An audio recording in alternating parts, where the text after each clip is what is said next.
What's in the bag? Open it right now. On what basis? On the basis that I'm standing here and you're going to open it. That's not a legal basis. Last chance. Open the bag or you're both under arrest for obstruction. Before you finish reaching for those cuffs, look at something first. That bag contains 6 months of federal evidence. You've been standing in the middle of an active FBI operation.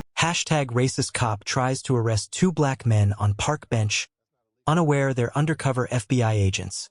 Officer Craig Pelham, badge number 2847 of the Westbrook City Police Department, was on routine foot patrol through Riverside Park on a Wednesday afternoon when he spotted 2 black men sitting on a bench near the fountain in the Central Plaza.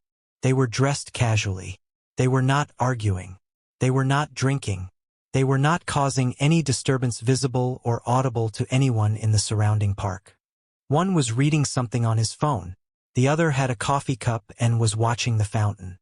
Pelham watched them from 40 feet away for 90 seconds, decided that 2 black men sitting on a park bench in the middle of the afternoon without an obvious reason for being there constituted suspicious behavior, and approached with his hand on his belt and his radio already in his other hand calling for backup before he had spoken a single word to either of them. He told them they had been reported for suspicious activity, demanded their identification, told the one reading his phone to put it down because he needed to see both hands, and when the taller of the 2 men asked calmly what specific activity had been reported and by whom, Pelham told him that he didn't need to explain his enforcement decisions to people sitting in a park looking like they were waiting for something. He then told them both to stand up and place their hands on the back of the bench because he was going to conduct a pat-down search for weapons. When the taller man declined and stated clearly that a pat-down required either consent or reasonable articulable suspicion of a specific crime, Pelham told him that being black in this part of the park at this time of day was specific enough for him. His backup arrived 30 seconds later in the form of Officer Janet Sykes, who had 8 months on the force and who would later state in her internal affairs testimony that she knew within 45 seconds of arriving that something was deeply wrong with the situation and had been trying to find a way to say so from the moment she stepped out of her patrol car. What Pelham didn't know was that the 2 men on the bench were Special Agent Darnell Carter and Special Agent Marcus Webb of the FBI's Organized Crime Division, that they had been sitting on that bench for 47 minutes as part of an active surveillance operation targeting a money laundering network that used the park's adjacent businesses as transaction points, that the operation had taken 6 months to build and was 48 hours from its critical phase, and that Special Agent Carter's phone, the one Pelham had just ordered him to put down, contained 6 months of surveillance intelligence that was now at risk of exposure because a patrol officer had decided that 2 black men sitting quietly near a fountain needed to be investigated for the crime of existing in a public space. Before we go further, what city or country are you watching from? Drop it in the comments right now. We love seeing where our community is watching from.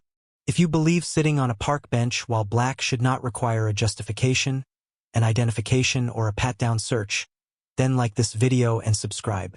Because what Officer Craig Pelham started on that bench in Riverside Park ended in a federal complaint, a destroyed career, a compromised investigation that had to be rebuilt from the ground up, and a bill that the city of Westbrook is still paying.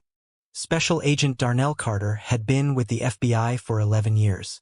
He was 38 years old, assigned to the Organized Crime Division of the Regional Field Office, and currently the lead agent on an operation designated internally as Project Meridian, a 6-month investigation into a money laundering network that had processed an estimated $40 million through a web of shell businesses, cash-intensive fronts, and layered wire transfers that had taken Carter's team the better part of a year to begin untangling. He had 2 commendations, 1 Director's Award for Excellence, and a case closure rate that his supervising agent had cited in his last 3 performance reviews as among the highest in the division. Special Agent Marcus Webb had been with the Bureau for 9 years. He was 35, assigned to the same division, and had been Carter's operational partner on Project Meridian since the investigation's 4th month, when the complexity of the financial network required a second senior agent. Webb was the team's primary financial analyst, the person who sat with the wire transfer records and the shell company filings and the cash transaction reports and built the connective tissue that turned individual transactions into a prosecutable pattern. He had a master's degree in forensic accounting and had testified as an expert witness in 6 federal trials. On this Wednesday afternoon, they were sitting on a bench in Riverside Park because the park's central plaza sat at the intersection of three businesses that Project Meridian had identified as primary transaction points for the network's cash processing operation. A dry cleaning business on the north side, a currency exchange on the east side, a sandwich shop on the south corner whose owner had no idea his business had been used as a pass-through for 11 separate cash deposits over the previous 4 months.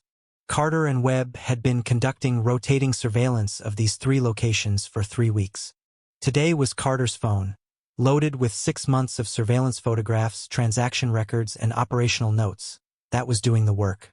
He was reviewing timestamp correlations between cash deposits and wire transfers, while Webb watched the dry cleaning business's entrance and tracked foot traffic against their existing records.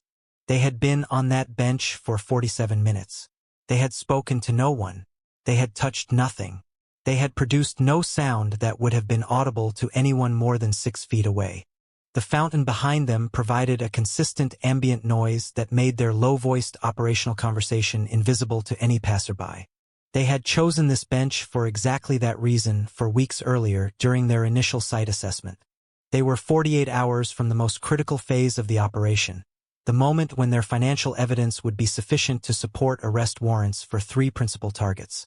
48 hours of continued surveillance, during which the network's principals needed to have no indication that they were being watched. Carter noticed Pelham at 40 feet. He noted the hand position, the radio call, the direction of approach. He kept his phone in his hand and kept reading, drawing attention to the fact that he had noticed the officer's approach would have been operationally counterproductive. He let Pelham come to them.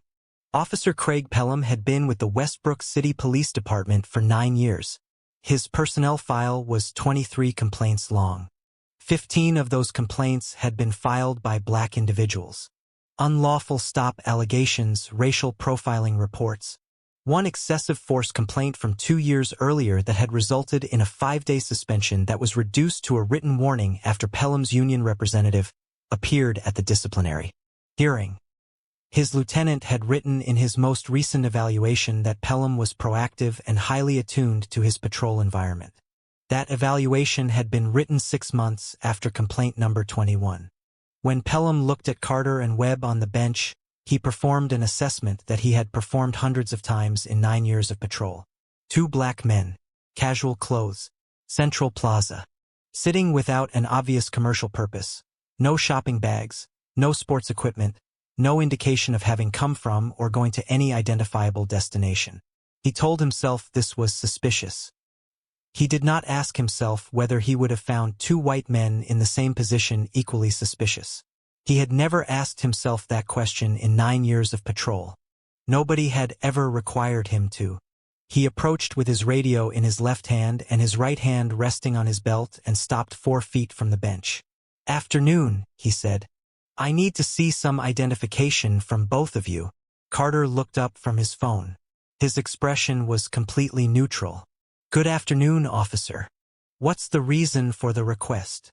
"You've been reported for suspicious activity in this area." "Reported by whom?" Carter asked.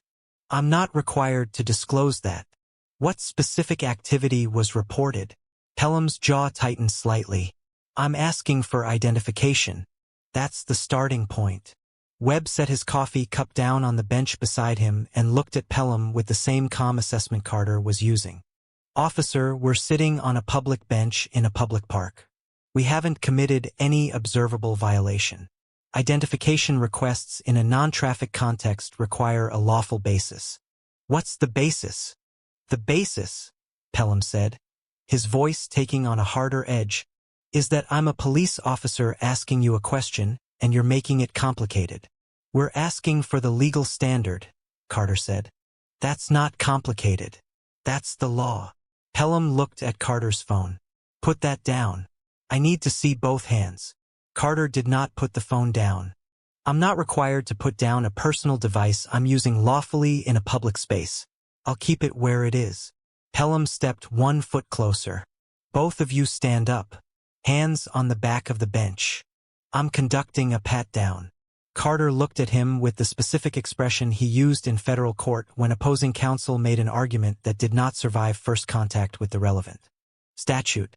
A pat-down requires either our consent or reasonable articulable suspicion that we are armed and currently dangerous. You've identified no specific crime, no specific threat, and no specific behavior beyond our presence on this bench.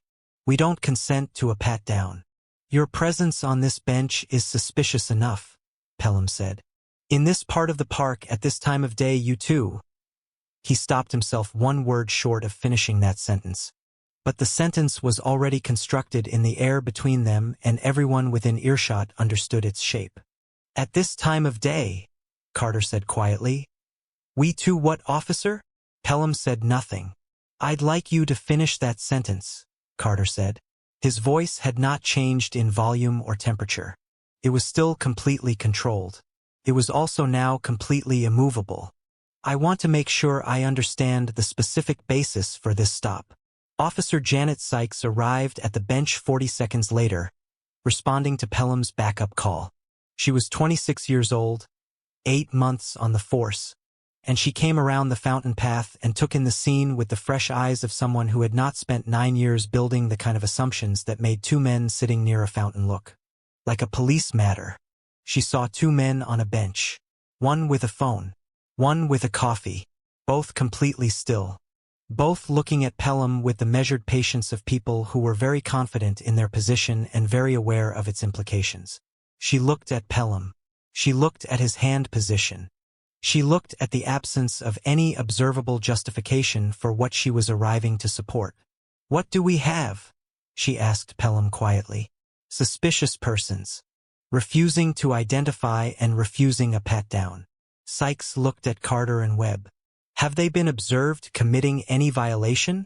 Their presence here is the violation, Pelham said. Sykes said nothing for 3 seconds. In those 3 seconds, she made the calculation that 8 months of professional experience and 26 years of basic moral reasoning produced simultaneously. She looked at two men who had done nothing. She looked at her senior partner who had decided their nothing was something. She looked at the families walking past the fountain who had slowed to watch without stopping. Craig, she said quietly, stepping slightly closer to Pelham. I'm not sure we have the basis for. I've got this, Pelham said. He looked back at Carter and Webb. Last opportunity. Both of you stand up and put your hands on the bench or you're being detained for obstruction. Carter looked at Webb. A specific look.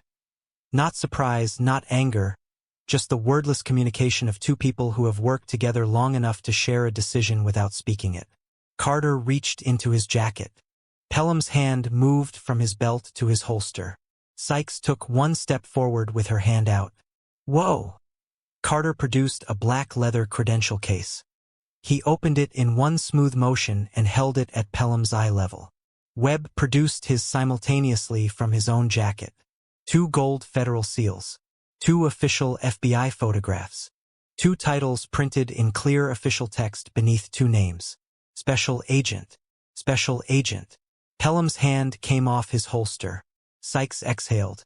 The families near the fountain who had slowed to watch continued walking, none of them aware that the 2 men on the bench had just prevented a 9-year police career from ending 17 seconds earlier than it was about to end anyway. Carter kept his credentials raised and his voice at the same controlled volume it had been since Pelham arrived. Special Agent Darnell Carter. Special Agent Marcus Webb. FBI Organized Crime Division. We have been conducting an authorized surveillance operation from this location for the past 49 minutes as part of an active federal investigation. This operation is authorized under a federal court order. Our presence in this park is documented, scheduled, and operationally critical. Pelham stared at the credentials. The phone you ordered me to put down, Carter continued, contains 6 months of surveillance intelligence related to an active federal case.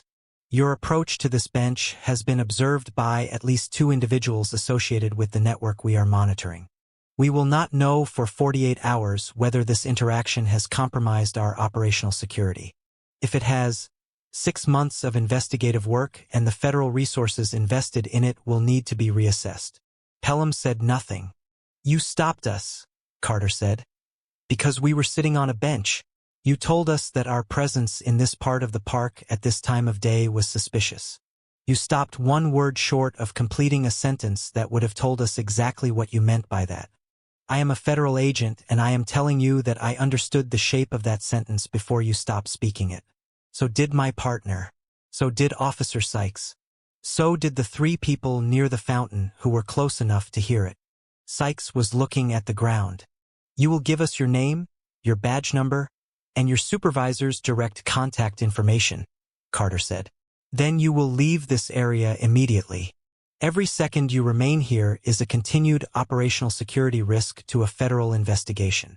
Pelham gave the information in a voice that had lost everything it carried when he arrived. He left the way people leave situations they cannot undo, without looking back, without speaking to his partner, with the specific posture of someone who understands that the walk away from something is not the end of it. Sykes looked at Carter and Webb for a moment. I'm sorry, she said quietly. I tried to. We know, Carter said. Your statement will reflect that. Thank you, Officer Sykes. She left. Carter and Webb sat back down on the bench. Carter picked up his phone. Webb picked up his coffee. They gave it 4 minutes. Enough time to assess whether their observation subjects had noted anything unusual, and then quietly relocated to their secondary surveillance position 2 blocks east. The intelligence review that evening confirmed their concern. One individual associated with the network had been in the plaza during Pelham's approach and had observed the interaction from a distance sufficient to register police presence near the bench. Project Meridian's critical phase had to be delayed by 11 days while Carter's team reassessed their surveillance positioning and rebuilt the operational approach for the final phase. 11 days. 40 additional agent hours. Revised court filing timelines. All of it documented in the federal complaint that Carter filed the following morning. The FBI's deputy director contacted the Westbrook City Police Department's chief of police at 8:14 the following morning. The conversation lasted 6 minutes. By 9:30, Pelham had been called into his lieutenant's office. By 11 o'clock, he was suspended pending investigation.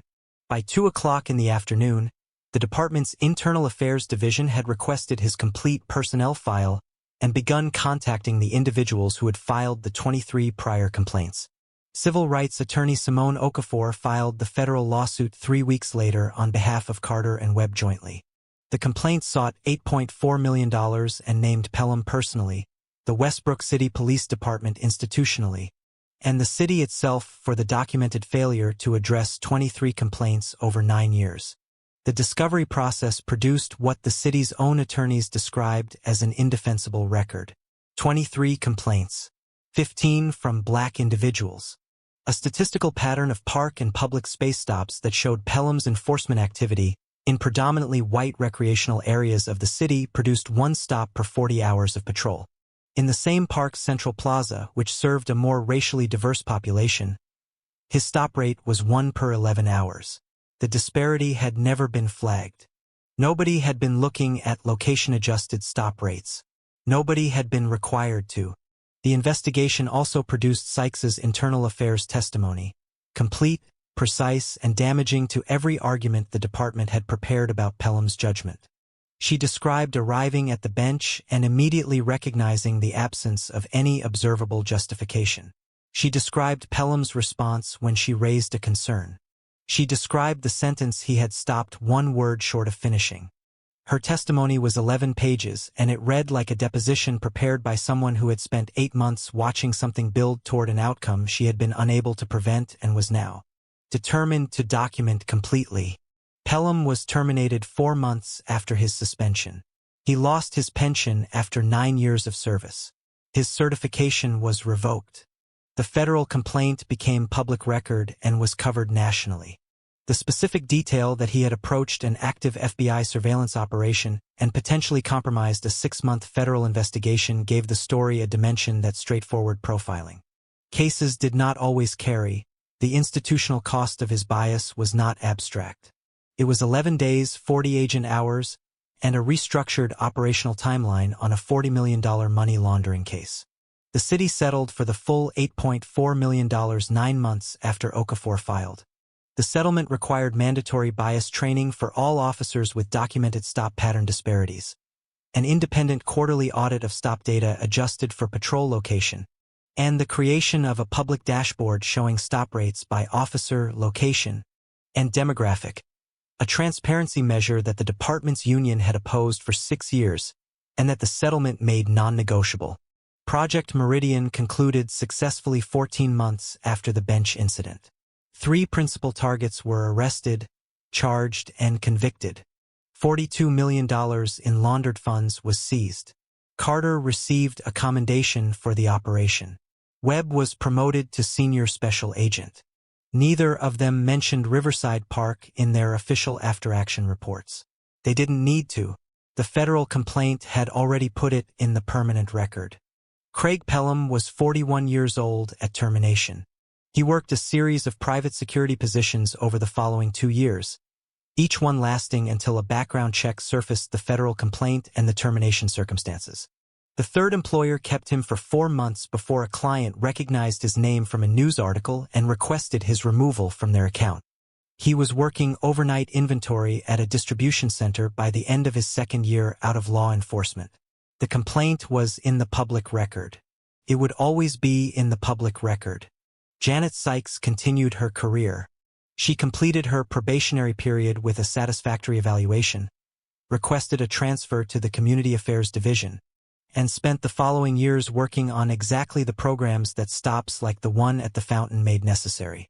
Her internal affairs testimony was cited twice in the settlement proceedings as evidence that the department's own officers recognized Pelham's conduct as unjustifiable in real time.